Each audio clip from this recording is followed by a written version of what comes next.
Hello YouTube, this is John. In this video, I'm going to quickly show you how to enable your USB boot options on your HP laptop and HP desktops. In my case, I'm going to power on and click F9 to go to the boot menu. And on our boot menu, we don't get the option to boot to the USB, as you can see.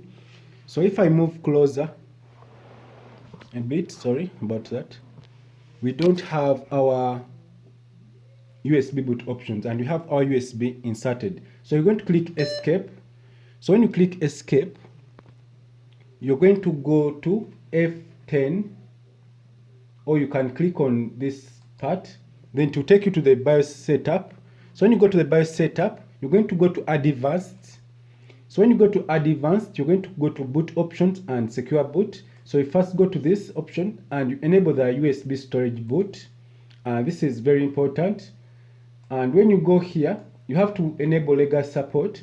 But when you go back here, secure boot was, and legacy support was disabled. You have to enable this option. You do this, legacy support, then secure boot disabled.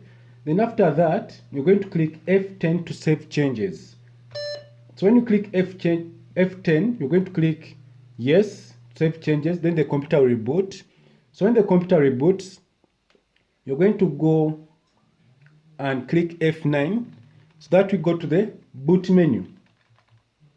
So I'm going to power on my PC, then I'll click F9 so that we go to the boot menu. So when you go to our boot menu, as you can see, we have our SanDisk. This could be another USB depending on your brand. So I have my SanDisk here. I'll click on it, then this will start the Windows installation process. On other computers, to show the Windows 11 logo that is square, but in this PC it will first show the HP logo, then after you continue the process. So this is how you do it, and this is how easy it is.